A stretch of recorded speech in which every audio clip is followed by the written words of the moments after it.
Assalamualaikum warahmatullahi wabarakatuh. Bismillah, alhamdulillah, salatu wassalamu ala rasulillah wa ala alihi wa sahbihi wa mawalah, wala hawla wala quwata illa billah ma ba'da. Para pemirsa semuanya, berjumpa lagi dengan Forum Komunikasi Penyuluh Agama Islam Kantor Urusan Agama Kecamatan Sidarja, Kantor Kementerian Agama Kabupaten Cilacap, dalam acara kajian kitab Fathul Mu'in. Para pemirsa, pada kesempatan hari ini yang akan menjadi narasumber adalah beliau Al-Mukarram Bapak Ahmad Awwaluddin Latif dari penyuluh Kantor Kementerian Agama Kabupaten Cilacap, yang mana pada saat ini akan membahas tentang masih bab sholat ya, kitab Fathul Mu'in, yang spesifiknya masalah hukum dan keutamaan sholat berjamaah. Tapi untuk lebih jelasnya para pemirsa semuanya, kita langsung temui beliau. Assalamualaikum warahmatullahi wabarakatuh, Pak Kiai. Waalaikumsalam warahmatullahi wabarakatuh. Apa kabar Pak Kiai? Alhamdulillah sehat. Sehat walafiat ya, bisa berjumpa lagi di tempat yang mulia ini. Gimana Pak Kiai, pada kesempatan hari ini kita akan membahas apa di kitab Fathul Mu'in ini? Pada kajian kita kali ini akan membahas tentang fadilah, hikmah, dan hukum sholat berjamaah. Oke, para pemirsa semuanya, materinya sangat menarik sekali pada hari ini, karena perlu kita ketahui bahwa sholat jamaah adalah merupakan salah satu yang harus kita galakan dan memiliki keutamaan yang sangat besar sekali. Oke, untuk lebih jelasnya kita kaji bersama, silahkan Pak Kiai. Bismillahirrahmanirrahim. Qala al-mu'allif rahimahullah wa nafa'ana bi ulumihi wa bi asrarihi fid dharaini amin. Faslun fi sholatil jama'ati. Ai hadza utawi iki ku faslun ana fasal suwiji fi sholatil jama'ati kang tetep ing dalam mertelaaken salat jamaah.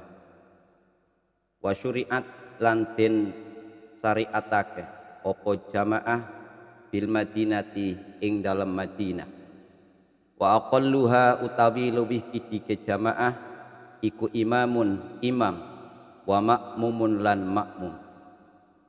Wa hiya utawi jamaah bil jum'ati ing dalam salat Jum'ah, summa fi subhiha nuli ing dalam subuh Jum'ah, summa subhi nuli ing dalam salat subuh, summal isya'i nuli ing dalam salat isya', summal asri nuli ing dalam salat asar, summal zuhri nuli ing dalam salat zuhur, summal maghribi nuli ing dalam salat maghrib, iku afdolu lebih utama. Para pemirsa yang dimuliakan Allah, kajian kita kali ini adalah tentang sholat berjamaah. Imam Munawi menjelaskan tentang hikmah daripada sholat berjamaah banyak sekali, antara lain terciptanya hubungan yang baik, terciptanya hubungan silaturahim antara sesama jamaah, saling bertemu, saling bersapa, sehingga mengetahui keadaan daripada jamaah berkumpul di dalam suatu majlis di dalam masjid. Kemudian kemungkinan dikabulkan sholat itu lebih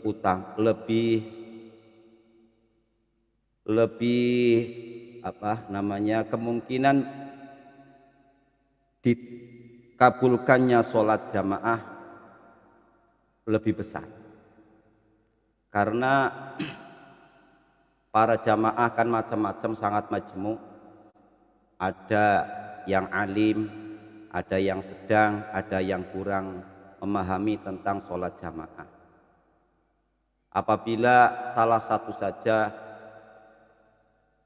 yang diterima sholatnya, maka semuanya itu karena barokahnya orang yang diterima, walaupun satu saja, semuanya diterima oleh Allah Subhanahu wa Ta'ala, seluruh sholat yang berjamaah. Jadi semakin besar jumlah jamaahnya, banyak jamaahnya, maka semakin besar diterima oleh Allah Subhanahu wa Ta'ala.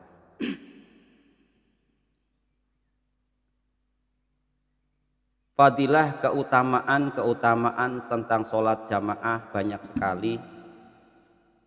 Antara lain disebutkan dalam hadis yang diriwayatkan oleh Imam Bukhari dan Muslim, bahwa yang diriwayatkan oleh sahabat Anas, man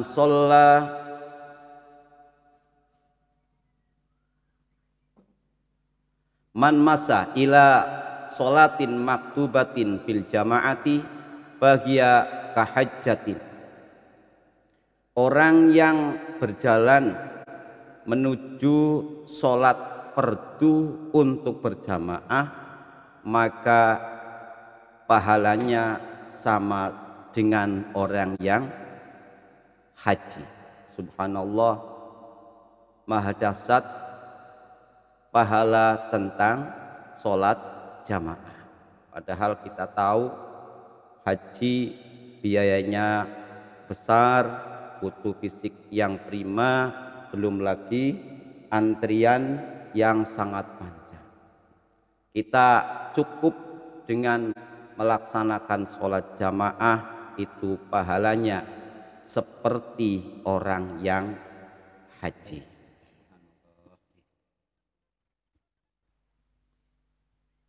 Kalau waman wamasa ila sholati tatawu'in fahiya ka'umratin nafilah. Orang yang berangkat ke masjid untuk melaksanakan ibadah sholat sunat, misalkan ke masjid sholat isya sudah jelas wajib, itu sudah mendapatkan pahalanya orang yang haji. Diteruskan misalkan sholat tarawih, melaksanakan sholat sunat, itu ditambahi menjadi ka'umratin nafilati, seperti ibadah umroh sunat. Satu lagi,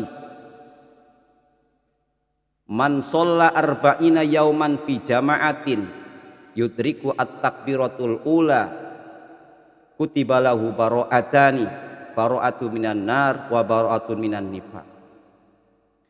Siapa yang sholat berjamaah 40 hari tidak putus dan menemukan takbiratul ihram besertaan imam, tidak terlambat sholatnya, tidak masuk, maka dawuhnya Kanjeng Nabi, kutiba lahu baro'atani, orang itu dicatat terbebas dari dua hal, yaitu terbebas dari api neraka dan terbebas dari perbuatan nifaq. Kalau kita nazar, kita angan-angan, kita tadabbur dengan beberapa fadilahnya, keutamaan daripada sholat jamaah, seharusnya kita tidak memilih sholat sendiri daripada sholat berjamaah. Kemudian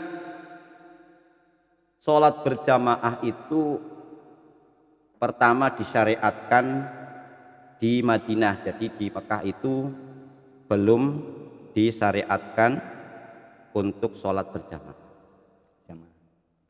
Minimal sholat berjamaah adalah imam dan satu makmum.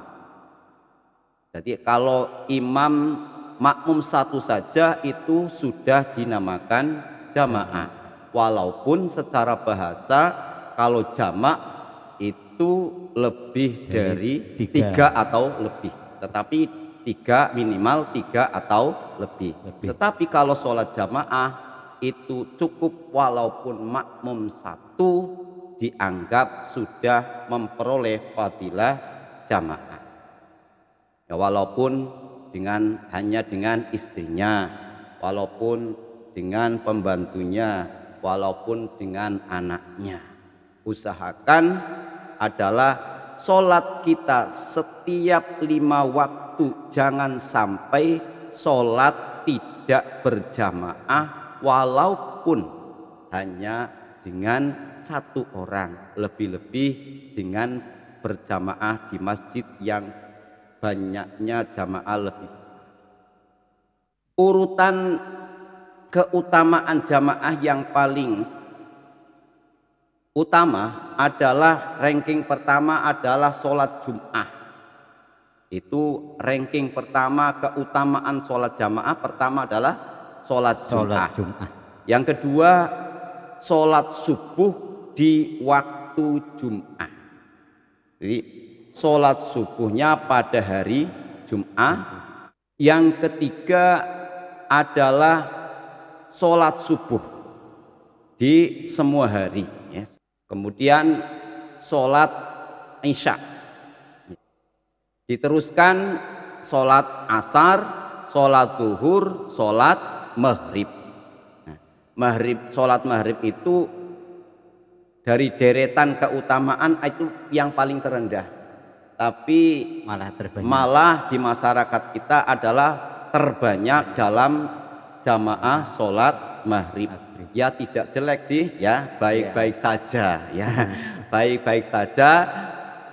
Ya sholat maghrib berjamaah itu ya sangat baik, tapi akan lebih baik terutama subuh dan isya, karena ada dawuhnya Rasulullah Shallallahu Alaihi Wasallam, man sholla al-isya fi jama'atin faka'annama qama nisful lail, wa man sholla as-subha fi jama'atin faka'annama qala al-lail kulluh, faka'annama qama al-laila kullahu.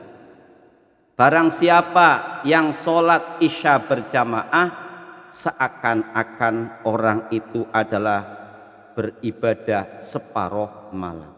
Siapa yang sholat subuh berjamaah, seakan-akan orang itu adalah beribadah qiyamul lail semalam suntuk. Alhamdulillah. Alangkah ruginya begitu kita sudah diberikan begitu besar fadilah keutamaan, hanya ibaratnya sholat subuh saja. Kok beratnya jamaahnya? Jamaah kan ya kalau bisa di masjid, kalau enggak ya di rumah dengan istrinya, jangan sendiri-sendiri. Ya. Itu faka'an nama al-lail kullahu. Malah ada hadis yang mengatakan kalau orang itu mengetahui keutamaan sholat subuh dan sholat isya, maka pasti dia akan berangkat ke masjid walaupun dalam keadaan merangkak. Itu karena kalau mereka tahu begitu besar daripada keutamaan sholat jamaah, terutama sholat jamaah isya dan subuh, ngesot merangkak di lapangan. Hukum sholat berjamaah itu yang masyhur adalah sunnat muakkad, karena berdasarkan hadis sholatul jamaati afdalu min sholatil fardhi bisab'in wa ishrina darajatan. Sholat berjamaah itu lebih utama daripada sholat sendirian kacek 17 derajat. Istidlal daripada hadis ini bahwa wal afdholiyah taqtadi an-nadiyah faqat. Kenapa tidak diwajibkan? Karena afdholiyah, keutamaan itu adalah menuntut kesunatan. Nah, jadi para ulama mazhab Syafi'i itu berdasarkan hadis ini bahwa sholat jamaah adalah sunat muakkad. Ya, ada imam yang lain seperti Imam Ahmad itu mengatakan bahwa sholat jamaah adalah fardu ain. Ada yang lebih ekstrim lagi, sholat jamaah adalah syartun lisihhatis shalah, syarat sahnya sholat. Berarti kalau tidak jamaah tidak sah. Beruntunglah kita pengikut mazhab Syafi'i. Tapi jangan, sudah diberi kemudahan, jangan menyepelekan. Usahakan sholat kita setiap fardunya itu dengan berjamaah. Yang dimaksud sholat berjamaah itu lebih utama daripada sholat sendirian dengan terpaut 20 derajat. Itu maksudnya bagaimana? Kalau masalah 27 itu masalah amrun ta'abudiyun. Jadi tidak bisa diakad. Hanya cahaya kenabian yang bisa memahaminya. Tetapi kalau masalah darajat itu menurut pendapatnya Imam Ibnu Daqiq itu mengatakan annal murad bid darajah as-shalah. Yang dimaksud dengan darajat adalah sholat. Jadi sholat berjamaah itu terpaut 20 kali daripada sholat yang sendirian. Lebih rincinya dalam kitab Minhaj, di sana Syekh Sulaiman Al-Jamal mengatakan wa idahuhu anna sholata fi jama'atin tazidu 'alal munfaridi bisab'in wa ishrina sholatan farruku'u fil jama'ati yazidu 'ala ruku'al munfaridi bisab'in wa ishrina ruku'an. Jadi sholat berjamaah itu melebihi daripada sholat sendirian. Jadi Fatihah yang dengan berjamaah itu lebih utama, lebih 27 kali daripada sholat yang sendirian. Begitupun sujudnya, kita rukuknya, dan semuanya dalam sholat itu terpaut 27 kali. Sebetulnya sudah sering sekali digembar-gemborkan fadilah berjamaah, tapi ya memang itulah kesadaran gangguan setan membisikkan kita untuk tidak untuk berjamaah sendiri sajalah. Kalau kita tidak benar-benar ingin memperoleh keutamaan yang luar biasa yang sudah diberikan kepada umat Kanjeng Nabi Muhammad Shallallahu Alaihi Wasallam, sangatlah merugilah kita. Kita harus memikirkan hidup kita tidak lama lagi. Jangan tulul amal. Hidup kita tidak lama lagi.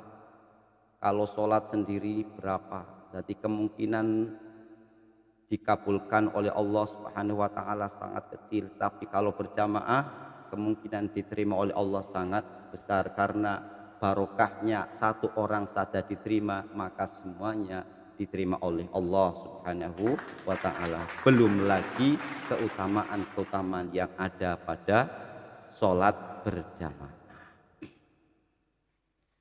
Dari takbir tadi, sholat jamaah itu dalam sholat ada.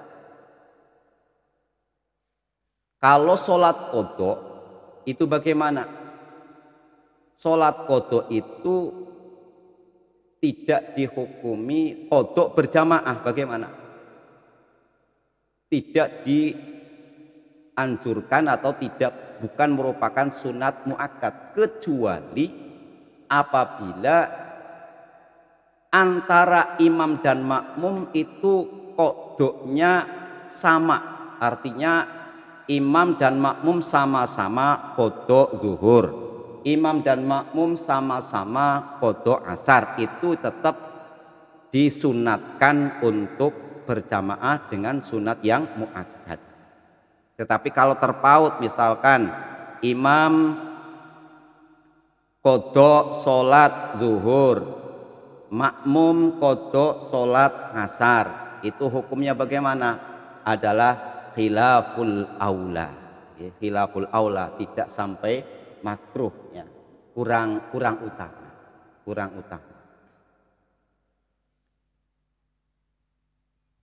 Begitu juga dalam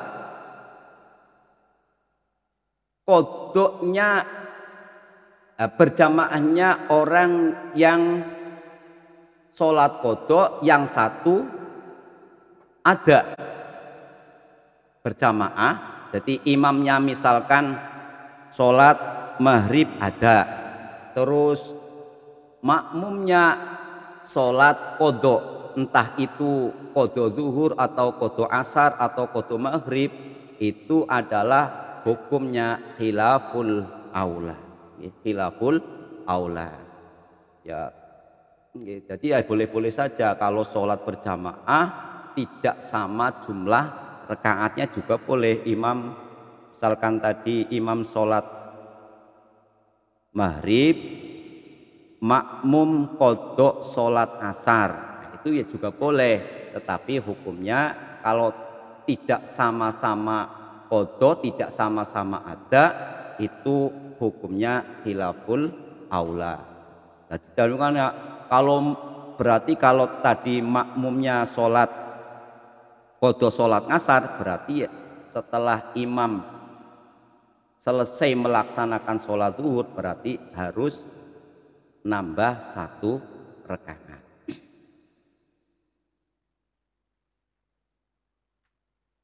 Yang masyhur tadi adalah bahwa sholat berjamaah hukumnya sunat muakkad, akan tetapi menurut pendapat Imam Nawawi, menurut kaul yang ashah, bahwa sholat berjamaah adalah hukumnya fardu kifayah. Fardu kifayah bagi orang laki-laki yang baligh, yang merdeka, yang sudah yang bermukim, ya, yang menetap tempat tinggalnya dan dalam keadaan sholat ada, bukan sholat qodho. Terus wala yata'akkadu anna kulin nisa'i ta'akkudahu lirijal. Sunat muakkadnya berjamaah bagaimana untuk perempuan? Jadi sholat berjamaah ya tetap disunatkan, tetapi di bawah sunat muakkadnya di bawah orang laki-laki. Oleh karena itu, kalau orang laki-laki meninggalkan sholat jamaah yang hukumnya makruh, tetapi kalau orang perempuan meninggalkan jamaah tidak dihukumi makruh.